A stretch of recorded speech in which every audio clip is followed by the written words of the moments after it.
بسم الله الرحمن الرحيم الحمد لله رب العالمين اللهم صل وسلم وبارك على المبعوث رحمة للعالمين سيدنا محمد بن عبد الله وعلى آله وأصحابه وأزواجه وذرياته ومن اهتدى بهديه واستنى بسنته إلى يوم الدين ثم أما بعد. So alhamdulillah, we are into the 12th night of Ramadan, the 9th month of the year, that we try to avail ourselves of النفحات والبركات الرمضانية التي تخص هذا الشهر الكريم, the specific spiritual breezes that Allah subhanahu wa ta'ala makes available for us in this specific month at the exclusion of other months in a way that we can only realize in Ramadan. And so part of trying to avail ourselves of this is to try to understand some of the meanings from the book of Allah subhanahu wa ta'ala, كتاب الله العزيز الذي لا يأتيه الباطل من بين يديه ولا من خلفه. So we're going to read from the 12th juz, specifically Surah Hud, and that is the 11th surah of the Quran, beginning with ayah number 25. So verse number 25 from Surah Hud.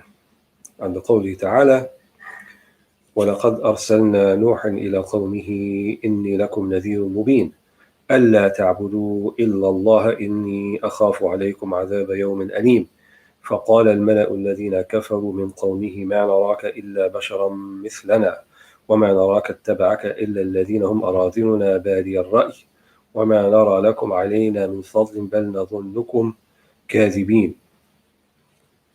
So these verses, I was hoping to get through all of them, about maybe 20 of them, 15 to 20, that recount the story of Noah alayhi salam, Noah, and he is one of the 5 ulul azmi min ar-rusul, one of the 5 of the greatest resolve of the prophets, who also included our Prophet Muhammad and Ibrahim and Musa and Isa alayhim salam. So those round up the 5.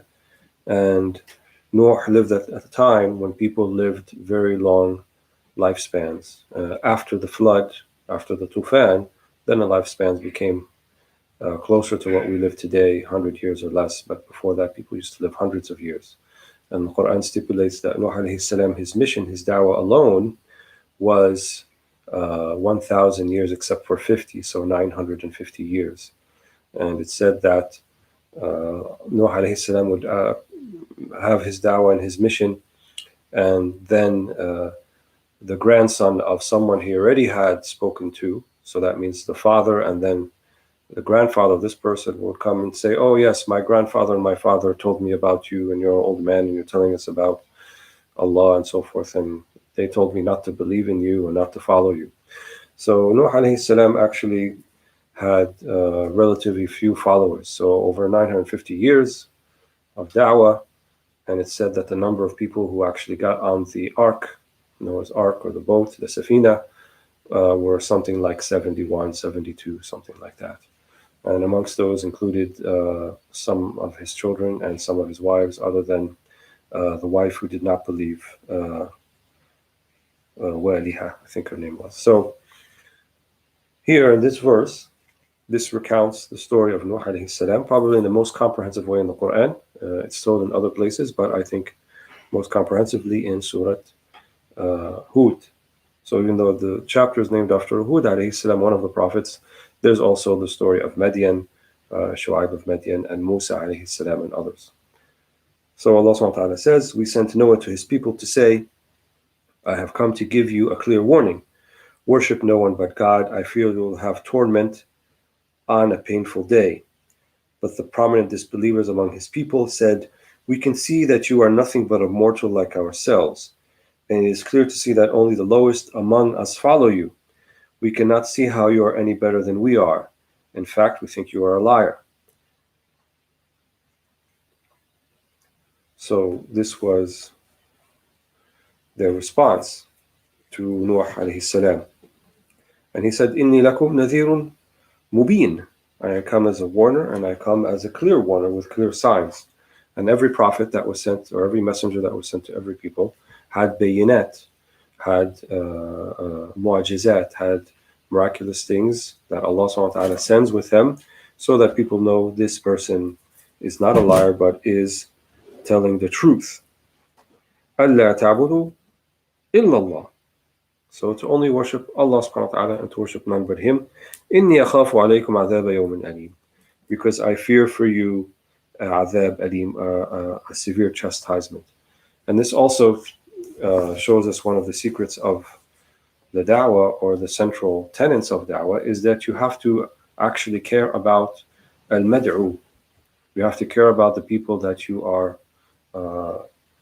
inviting to Allah subhanahu wa ta'ala. So every prophet was not sent إِلَّا بِلِسَانِ قَوْمِهِ, with the mother tongue of his qawm, of his people. And so he's always one of them. So the prophets are always one of the group or the people, ethnically, that is, that they are asking to come to Allah. Not just ethnically, but also in terms of someone that they had already trusted. There's a familiarity about it. So this would not be used as a hujjah, as a proof that we don't know this person. Where did he come from? He's not one of us. Who is he? But yet we find the hijaj, the statements that the disbelievers used to say, why should we believe in you? Here are cited three of them against Nuh alayhi salam. So they said, فَقَالَ الْمَلَأُ الَّذِينَ كَفَرُوا مِنْ قَوْمِهِ. So the group from amongst those who disbelieved in him, مَا نَرَاكَ إِلَّا بَشَرًا مِثْلَنَا. Number one, we don't see you except as bashar mithlana. You are a human being, you are mortal like us. And some of, in the other verses, like in Surah Al-An'am, they asked for a malak. It should have been an angel that has been sent down. And it should have been sprouted forth from the earth, from a ladder from underneath the earth, or you should have come down from a tunnel from underneath the earth, or a ladder coming down from the sky. And then maybe we would have thought about it. And even when Moses alayhi salam, had the miraculous signs of أخرج يده بيضاء, he took his hand out of his chest and it was completely white in a way that was, even the magicians understood was not magic. And then he threw his staff and it ate all of the rest of the serpents, which were used by Sahrul Uyun, the magic of deceit of the eyes. And the sorcerers realized this. Still, the people many of them did not believe, and they said to Nuh alayhi salam, Arina Allah jahra. Show us Allah jahra. Show us Allah, we want to see Him with our eyes. And so this type of kufr or disbelief was not about wanting to believe, but it was about adding excuse after excuse after excuse. And even if they would come to bear and come to be true, they still would not accept it. So they said, مَا نَرَكَ إِلَّا بَشَرًا مِثْلَنَا. So they don't like that he's a human being. وَمَا نَرَاكَ اتَّبَعَكَ إِلَّا الَّذِينَ هُمْ أَرَاذِلُنَا بَادِيَ الرَّأْيِ. And these people who are actually following you from the beginning, مَا نَرَاكَ اتَّبَعَكَ إِلَّا الَّذِينَ هُمْ أَرَاذِلُنَا. So the أراذل من الرذالة, kind of, for lack of a better word, low life, or maybe this was somewhat of a caste-based society, so they would have something like the lower caste. They're the ones that are following you, the fuqara, right? Those who are without nothing, those who don't have jah, those who don't have prestige, those who don't have status, those who don't have money, those who don't have reputation, those who don't have nufudh fil mujtama, they don't have influence in society. These are the people that we find are following you. And so how can we be with them? How could your message be true if those have-nots, and we are the haves, these have-nots have nothing, and yet they choose to follow you? And what they didn't realize, it's the sunnah of Allah subhanahu wa ta'ala, that the ones who are closest to God and the ones who are closest to following the messengers are indeed the masakin. To the degree that the Prophet ﷺ said, وَمَجْعَلْنِي مَعَ الْمَسَاكِينَ وَاحْشُرْنِي مَعَ الْمَسَاكِينَ وَاجْعَلْنِي مِنْ زُمْرَةِ الْمَسَاكِينَ ﷺ. He said, put me amongst them, resurrect me with them, let me be with them. The masakin, يعني al-ma'dumin, those who don't have anything. So there's a sir, there's a secret to those that Allah subhanahu wa ta'ala has designated their lot in life, or their allotment in life is not much in terms of dunya. It's not much in terms of material possessions, but that doesn't mean that they're not from those of Ahl al-Fadl and those of Ahlillah. They're not amongst those that Allah has preferred, because the true tafdeel is not the tafdeel of this life. Look at the ones who were destroyed in the Quran. Look at the different archetypes. So you had the Qarun, right, who is archetype of wealth, and he said, إِنَّمَا أُوتِيتُ عَلَى عِلْمٍ عِنْدِي, I was given all of this with my knowledge, with my efforts. And then Fir'aun and Haman, his general, all of these people were haughty. Sahib al-Jannatain, the man of the two gardens in Surah Al-Kahf, also was haughty and arrogant. And so all of these people found their comeuppance, and they found their destruction. And so what they enjoyed of mata', what they enjoyed of dunya and of ease and so forth, we call this istidraj. سَنَسْتَدْرِجُهُمْ مِنْ حَيْثُ لَا يَعْلَمُونَ وَأُمْلِي لَهُمْ إِنَّ كَيْدِي مَتِينٌ. So this istidraj is giving them pause, right? Imhal, وَلَيْسَ إِهْمَال. Imhal means he gives them pause, but not ihmal, which is to ignore them. No, they will get their comeuppance. And so the masakeen, the fuqara, are always closer to Allah subhanahu wa ta'ala, to the degree that the people of the spiritual sciences, that's the name they adopted for themselves. They call themselves a fuqara. So faqir means the one who is needy of God. Literally, that's what it means. نحن الفقراء إلى الله وهو الغني. We are the ones in need of Allah subhanahu wa ta'ala, وهو الغني, and He is the one who is self-sufficient. So their argument here, ما نراك إلا اتبعك إلا الذين هم أراذلنا بادي الرأي. يعني بادي الرأي, they didn't even think about it, they just followed you. That's their hujjah. وما نرى لكم علينا من فضل. And you, Nuh alayhi salam, we say alayhi salam, وما نرى لكم علينا من فضل. We don't actually see anything that you have that's more virtuous than what we have. Right? We don't see that you are any better than we are. And again, this is also a similar refrain that we heard from others. They said the same thing about our Prophet Muhammad sallallahu alaihi wasallam. They said he's from Banu Hashim. He's a ghulam from Bani Hashim. He is this young man from Banu Hashim, and we are from Thaqif, or we are from Quraysh, or we are from Tamim, or we are from Bani Abdiddar, all of the different tribes that saw themselves as superior, or should have the air of superiority to the clan of our Prophet sallallahu alaihi wasallam. So this sort of tribal asabiyya, this sort of tribal bias and prejudice, and also I could say maybe ethnic and economic prejudice here in this particular instance with the people of Qawm Nuh played a role in their rejection of that which they knew to be true, to be haqq. وَمَا نَرَى لَكُمْ عَلَيْنَا مِنْ فَضْلٍ بَلْ نَظُنُّكُمْ كَاذِبِينَ. Right? And we think you are amongst the liars.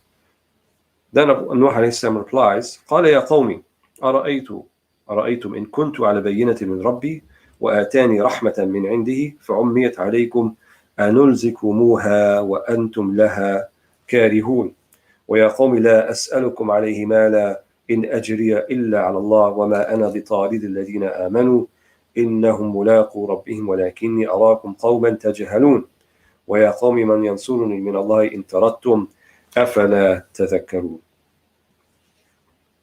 And then he finally said to them, ولا أقول لكم عندي خزائن الله ولا أعلم الغيب ولا أقول إني ملك ولا أقول للذين تزدري أعينكم لن يؤتيكم الله خيرا الله أعلم بما في أنفسهم إني إذا لمن الظالمين. So he kind of answers their objections. First he says, قال يا قوم أرأيتم إن كنت على بينة من ربي وآتاني رحمة من عنده فعميت عليكم أننزكموها وأنتم لها كارهون. He says to them, he said, my people think, if I did have a clear sign from my Lord, and he had given me grace of his own, though it was hidden from you, could we force you to accept it against your will? لا إكراه في الدين أنلزكموها. That someone who's learning to read the Quran Tajweed, give them ayah 28 of Surah Hud. If they can pronounce it correctly, then you know that they're on their way, because that's one of the hardest words to say because of أنلزكموها. I think this might be because there's a couple of pronouns associated with that. And what it means is, could we force you to accept it? Can we make this ilzam al-ijbari? Right? Can we compel you? So if we had a clear sign, and that which we think we do, and it's a hujjah wadiha, and it is a clear proof. And Allah subhanahu wa ta'ala has graced me with it. Rahmatin min indi, al-nubuwa yani, prophethood. فَعُمِّيَت yani you were blind to it, أو خُفِيَت عليكم, you didn't see it, you didn't understand it, so you were not guided to it. أَنُنْزِكُمُوهَا, can we possibly force you, وَأَنْتُمْ لَهَا كَارِهُونَ, and you don't seek to follow it. And so in the previous ummah, before the ummah of Muhammad sallallahu alaihi wasallam, there was no sort of order most of the time, or talab, or request from Allah subhanahu wa ta'ala to wage any sort of armed struggle against those who disbelieved. And what was usually the sunnah of Allah subhanahu wa ta'ala in those in those previous nations, and ينزل عليهم العذاب, that He would send down upon them the adhab, He would send down upon them the chastisement and the punishment. This was the case with Musa alayhi salam, the case with Nuh, with Thamud, with Ad, Salih and Thamud and Qawmi Ad. This was always the case. And then with the ummah of Muhammad sallallahu alaihi wasallam, clearly Allah subhanahu wa ta'ala says in Surah Al-Anfal that we had previously in the juz, a couple of juz ago, وَمَا كَانَ اللَّهُ يُعَذِّبُهُمْ وَأَنْتَ فِيهِمْ وَمَا كَانَ اللَّهُ مُعَذِّبُهُمْ وَهُمْ يَسْتَغْفِرُونَ وَمَا كَانَ اللَّهُ يُعَذِّبُهُمْ وَأَنْتَ فِيهِمْ, and Allah subhanahu wa ta'ala would not punish them, and you are amongst them. وَعَلَمُوا أَنَّ فِيكُمْ رَسُولَ اللَّهِ, and the Prophet sallallahu alaihi wasallam, he is amongst us even after his passing. So the legacy of Muhammad sallallahu alaihi wasallam, the heirs of the Prophet sallallahu alaihi wasallam, means this idea of punishment coming down from Allah subhanahu wa ta'ala for transgression, for disbelief, for rejection of prophets on a large scale, which didn't happen with our Prophet sallallahu alaihi wasallam anyway, when he was given the choice for the people of Quraysh to be destroyed in a similar way that the Qawm of Nuh and the Qawm of Salih and so forth. He refused. He said, أَرْجُ أَنْ يَخْرُجُ مِنْ أَصْلَابِهِمْ مَنْ يُؤْمِنُ بِاللَّهِ, I am hopeful that the ones who will come out of their loins, in other words their progeny, will be amongst those who believe in Allah subhanahu wa ta'ala. So he refused the Prophet sallallahu alaihi wasallam, and Allah subhanahu wa ta'ala akramahu lidhalik, He ennobled him and He ennobled this ummah. And so we shouldn't think that anything that's happening to us is some sort of collective punishment in the manner of the punishments that happened to the people of Noah and the people of Lot and the people of Moses and the people of Salih and so forth. So he left them be. He said, I have the bayyinah, I give you the clear signs, and you refuse, khalas, it's up to you. And then he says, وَيَا قَوْمِ لَا أَسْأَلُكُمْ عَلَيْهِ مَالًا إِنْ أَجْرِيَ إِلَّا عَلَى اللَّهِ. He says, my people, I ask no reward from it from you. I don't seek money, I don't seek reward. My reward only comes from Allah. وَمَا أَنَا بِطَارِدِ الَّذِينَ آمَنُوا إِنَّهُمْ مُلَاقُو رَبِّهِمْ وَلَكِنِّي أَرَاكُمْ قَوْمًا تَجْهَلُونَ. And I will not drive away the faithful. They are sure to meet their Lord. I can see you are foolish. Because remember they said, مَا نَرَاكَ إِلَّا اتَّبَعَكَ إِلَّا الَّذِينَ هُمْ أَرَاذِلُنَا. We only saw the people who we consider to be from the lowest caste following you. So they set as a condition, in order not to believe, but just to speak with them. He said, we can't have these people there, and these people, we can't be in the same space as them. Cannot share a space with these, what we consider to be low lives. And they were the believers, they were the mu'minun. And so Nuh alayhi salam responds back to them, مَا أَنَا بِطَارِدِ الَّذِينَ آمَنُوا. I will not drive out or reject the people who believe, the faithful. إِنَّهُمْ مُلَاقُو رَبِّهِمْ. They are sure to meet their Lord. إِنِّي وَلَكِنِّي أَرَاكُمْ قَوْمًا تَجْهَلُونَ. I see as a people who are ignorant, who don't know. وَيَا قَوْمِ مَنْ يَنْصُرُنِي مِنَ اللَّهِ إِنْ تَرَدتُّمْ أَفَلَا تَذَكَّرُونَ. And then my people who could help me against God if I drove the faithful away, will you not take heed? These are the very people that Allah subhanahu wa ta'ala has called me to call upon and to bring to the deen and to bring to Allah subhanahu wa ta'ala. Where would I be if I drove them out and I drove them away? That's antithetical to the message and antithetical to the whole mission that Allah subhanahu wa ta'ala has put on me as a responsibility.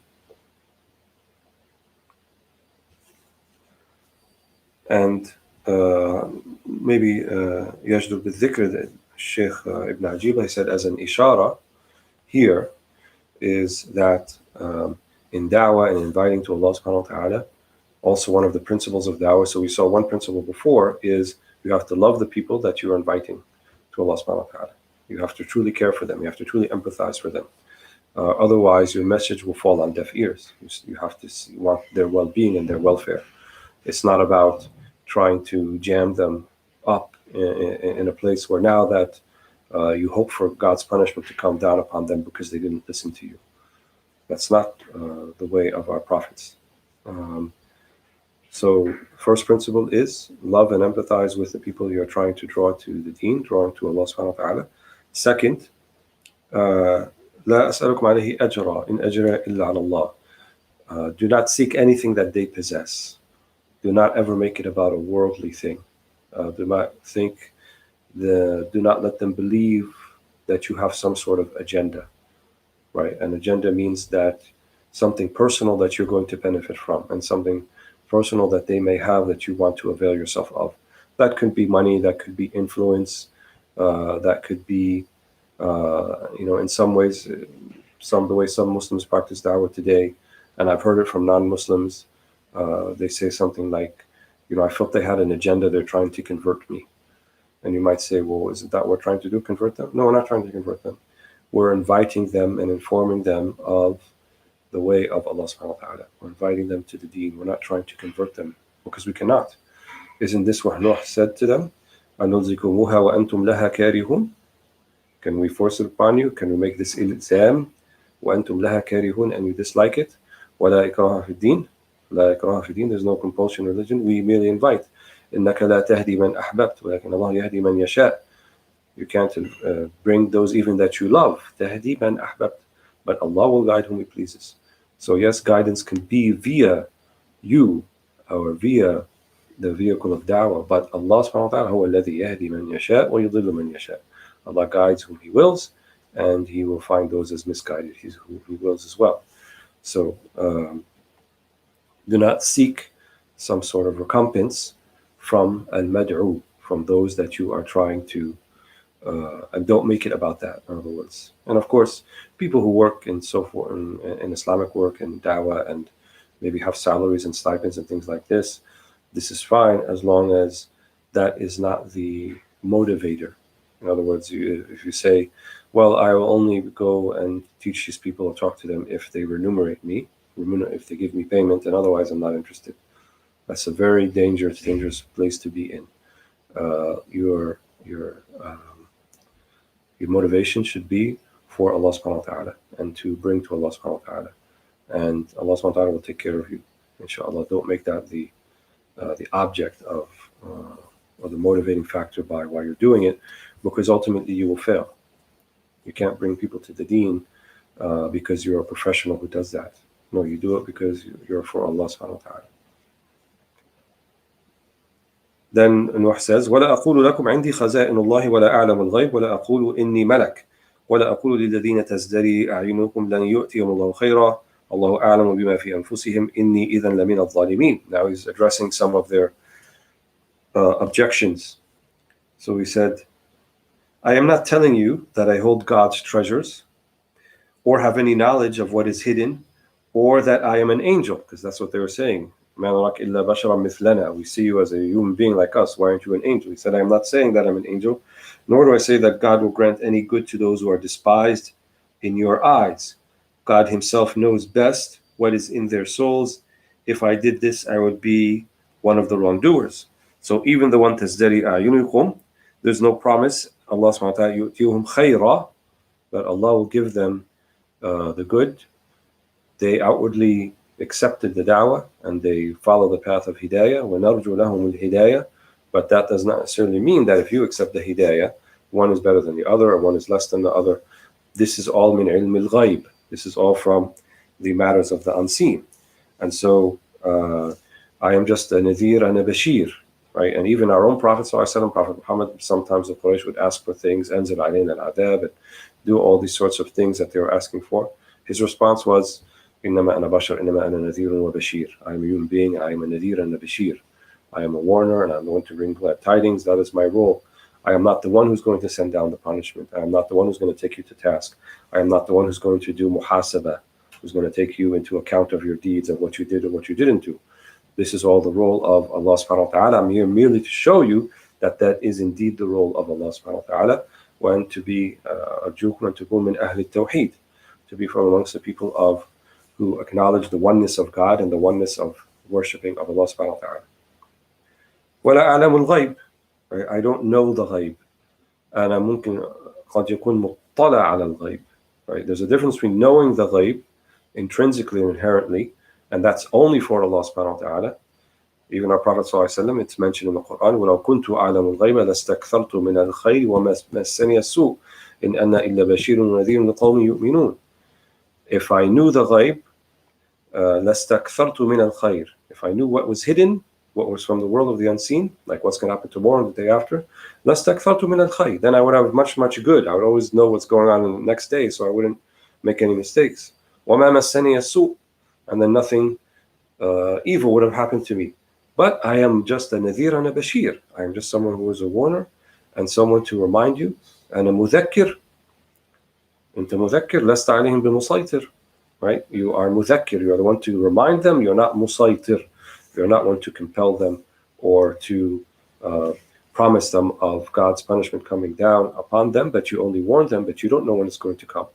And we see in the other prophets like Lut, who is also mentioned in this surah, that the angels came to his house and they told him that the adhab was coming. He didn't know when it was coming. And when he said, they have really tried us, when is this coming? And they said, إِنَّ مَوْعِدَكُمُ الصُّبْحَ لَيْسَ الصُّبْحُ بِقَرِيبٍ. Your time will be in the morning, and the morning is close. So he had enough time to get out with his family and those who followed him from his family. So this is the role of the prophets and the messengers, and that's what Nuh was trying to explain. I don't have the khaza'in Allah, I don't have the treasures of God, I can't take gold out of the bottom of the earth. وَلَا أَعْلَمُ الْغَيْبِ وَلَا أَقُولُ إِنِّي مَلَكٌ, or that I'm an angel. وَلَا أَقُولُ لِلَّذِينَ تَزْدَرِي أَعْيُنُكُمْ لَنْ يُؤْتِيهُمُ اللَّهُ خَيْرًا. Nor can I say that Allah will not give them something good to those who are despised in your eyes. Allah will give them good if they found hidayah. So it's not about the crucible of good and have nots in this life, but it's something Allah subhanahu wa ta'ala will determine in the next life for those who follow his way. Allahu a'lamu bima fi anfusihim. Allah knows what's within them, within their hearts, within their nufus. Inni idhan min al-zalimin. I cannot say for sure. Otherwise I would be amongst the wrongdoers. Then they respond back to him, قالوا يا نوح قد جادلتنا فأكثرت جدالنا فأتنا بما تعدنا إن كنت من الصادقين. قال إنما يأتيكم به الله إن شاء وما أنتم بمعجزين ولا ينفعكم نصحي إن أردت أن أنصح لكم إن كان الله يريد أن يغويكم هو ربكم وإليه ترجعون. They said, Noah, you have argued with us for too long, 950 years. Bring down on us the punishment you threaten us with if you are telling the truth. He said, it is God who will bring it down if he wishes, and you will not be able to escape. My advice will be no use to you. My counsel will be no use to you if God wishes to leave you to your delusions. He is your Lord, and to him you will be returned. And so, as has been kind of the archetype of or the culture of disbelief, then they issue a challenge. Well, this chastisement and this comeuppance and these things you're talking about, let it come down if you are being truthful. And then Noah alayhi salam, he says, it will come down if Allah wills it, if he wishes it. I don't have the power to do that, but you will not be able to escape. وَمَا أَنْتُمْ بِمُعْجِزِينَ. Right? You will not be able to avoid it. وَلَا يَنْفَعَكُمْ نُصْحِي. And at that point, my nusх, my counsel, my advice, إِنْ أَرَادَ أَنْ أَنْصَحَ لَكُمْ إِنْ كَانَ اللَّهُ يُرِيدُ أَنْ يُغْوِيَكُمْ.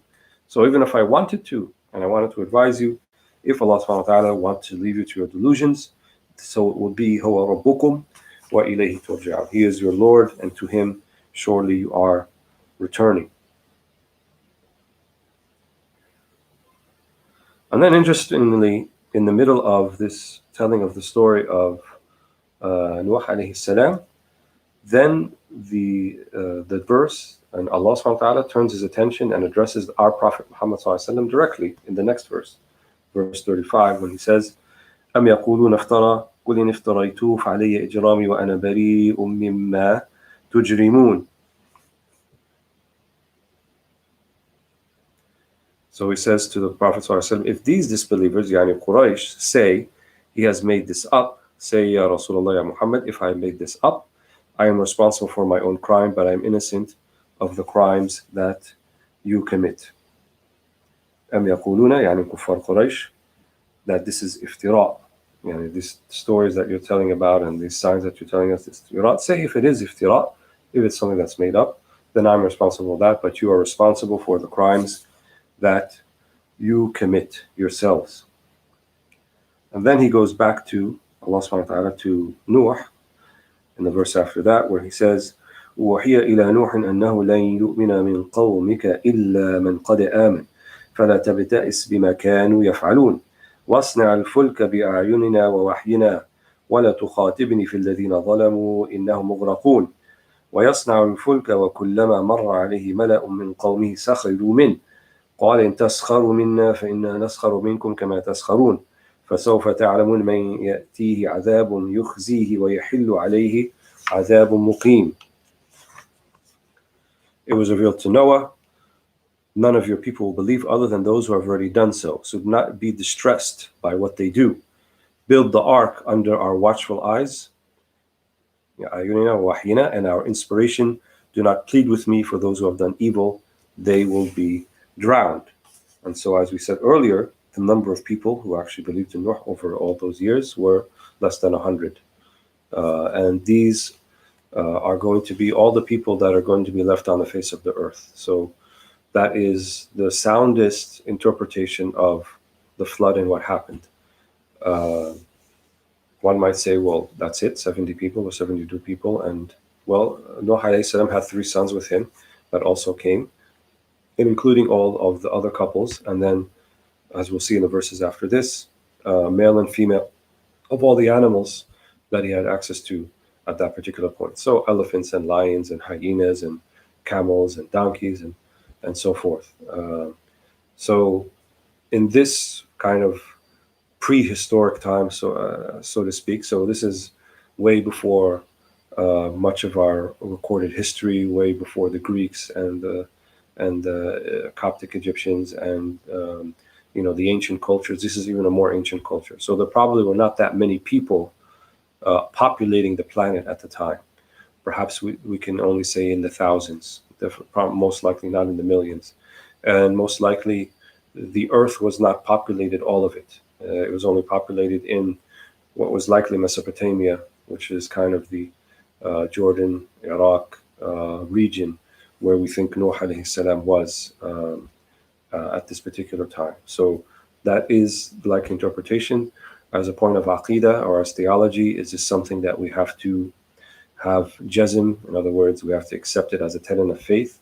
No, because it's subject to interpretation. So there are other interpretations, but we say that this is one of the sounder interpretations. And many of the Tafseer, in order to fill kind of what we consider to be gaps in the details of some of these things, they often bring it from other books, what's called to refer to as al-Isra'iliyat, yani the tales from Bani Israel.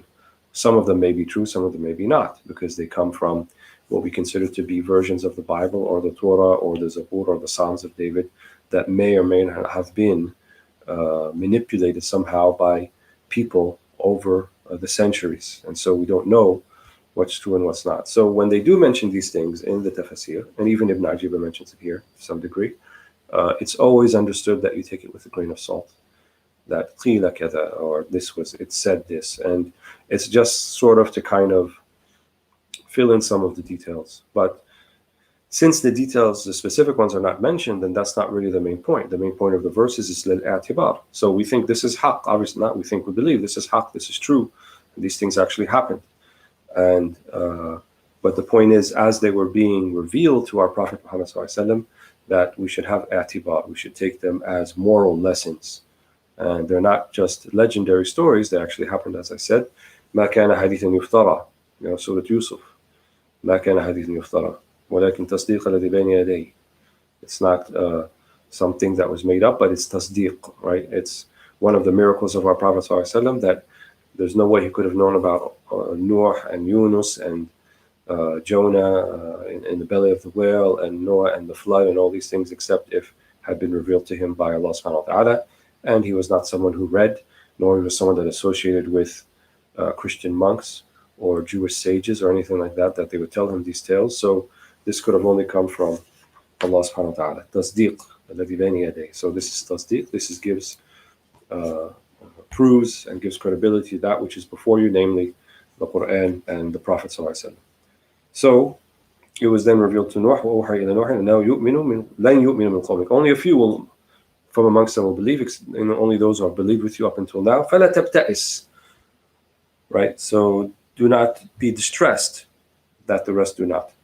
And then he was commanded, وَاصْنِعَ الْفُلْكَ, and then build the boat, the safina, the ark, بِأَعْيُنِنَا وَوَحْيِنَا, under our eyes and our wahi. It is said that Nuh alayhi salam didn't know how to anything about carpentry or building anything, but with the wahi, he was inspired to it by Allah subhanahu wa ta'ala. وَلَا تُخَاطِبْنِي فِي الَّذِينَ ظَلَمُوا إِنَّهُمْ مُغْرَقُونَ. And do not speak to me, do not address Allah about the people who have wronged others and wronged themselves. إِنَّهُمْ مُغْرَقُونَ. They will be amongst the drowned. This shows you the atifa of Nuh alayhi salam, that he had this empathy that we're talking about, and this love of his people. He didn't want to see them harmed. But Allah subhanahu wa ta'ala knew this within him, and he said, Khalas, this is something that has been decreed by God. وَيَصْنَعَ الْفُلْكَ, and then he builds the fulk, the ark. وَكُلَّمَا مَرَّ عَلَيْهِ مَلَأٌ مِنْ قَوْمِهِ سَخِرُوا مِنْهُ. Every time they pass him, they see him building this boat, and the nearest body of water is hundreds, if not 1,000 miles away. سَخِرُوا مِنْهُ. They ridiculed him. He said, قَالَ إِن تَسْخَرُوا مِنَّا فَإِنَّا نَسْخَرُ مِنْكُمْ كَمَا تَسْخَرُونَ. If you ridicule us, then one day we will ridicule you as you have ridiculed us. فَسَوْفَ تَعْلَمُونَ مَنْ يَأْتِيهِ عَذَابٌ يُخْزِيهِ وَيَحِلُّ عَلَيْهِ عَذَابٌ مُقِيمٌ.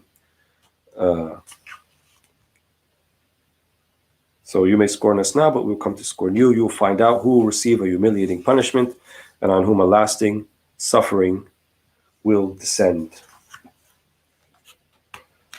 Then the next verse, and we're going to try to wrap it up here, even there's a few verses that we can get to. حتى إذا جاء أمرنا وفار التنور قل نحمل فيها من كل زوجين اثنين وأهلك إلا من سبق عليه القول ومن آمن وما آمن معه إلا قليل وقال اركبوا فيها بسم الله مجراها ومرساها إن ربي لغفور رحيم وهي تجري بهم في موج كالجبال ونادى نوح ابنه وكان في معزل يا بني اركب معنا ولا تكن من الكافرين قال سآوي إلى جبل يعصمني من الماء قال لا عاصم اليوم من أمر الله إلا من رحم وحال بينهما الموج فكان من المغرقين.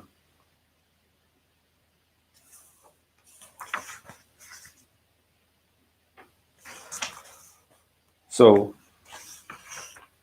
then Allah subhanahu wa ta'ala says, when what we commanded came, in other words, حتى جاء أمرنا, the command of the flood, the tufan, and water gushed up out of the earth, وفار التنور, so came out of the earth, not from the sky, but out of the earth, is one interpretation. We said, place on board this ark a pair of each species, من كل زوجين اثنين, and your own family, except those against whom the sentence has already been passed, which were one of his wives, Wahila, and his son Canaan. And it is said, some of the interpretations said that Nuh alayhi salam was not aware that his son was a disbeliever. He was under the impression the whole time that he was. And this will make sense in a second when we look at the rest of the verse. So place on board this ark a pair of each species and your own family, except those against whom the sentence has already been passed, and those who have believed, though only a few believed with him. He said, board the ark. وَقَالَ ارْكَبُوا فِيهَا بِسْمِ اللَّهِ, it shall sail, and anchor. So this has interpreted to mean that how did Nuh steer the boat, the ark? How did he manage it?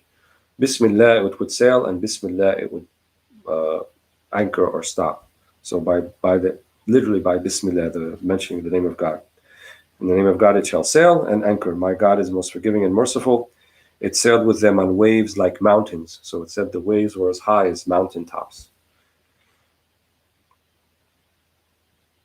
And Noah called out to his son, who stayed away, who didn't board the ark, He said, come aboard with us, my son. اركب معنا ولا تكن من الكافرين, because he didn't know what his disposition was. But he replied, I will seek refuge on a mountain to save me from the water. آوي إلى جبل يعصمني من الماء. Noah said, today there is no refuge from what Allah has commanded. There's no mountain that you can scale that you'll find refuge, except for those whom He has mercy. The waves cut them off from each other, and he was among the drowned.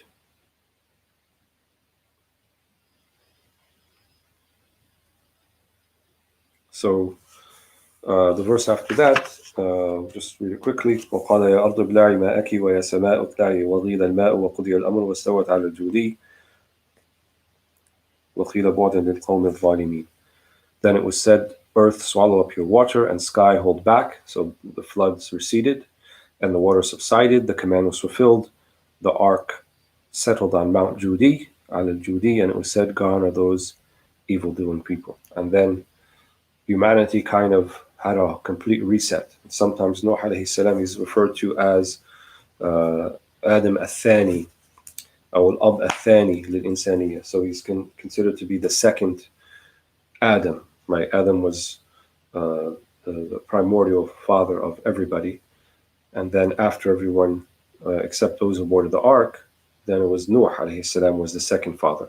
Even though there are others on the Safina who also had progeny, but it's considered that he also, humanity started anew. There was a new phase post-flood with Nuh and his followers alayhi salam. وَاسْتَوَتْ عَلَى الْجُودِي. And this Mount of Judea, there's different interpretations where that exactly is. Is it somewhere in the Black Sea in Turkey, or is it, again, these details, Allahu A'lam, but we know this is haqq, this is truth, and in it there is ibar, ulil albab, there are lessons for those who are the people of lub, those are people of understanding, and those are people who use their qulub to understand, their hearts to understand, and their intellect to stop at the hudud of Allah, to hold back at the limits of God. And that's why this was told to our Prophet ﷺ. In the interest of time, we'll stop here. Alhamdulillah Rabbil Alameen.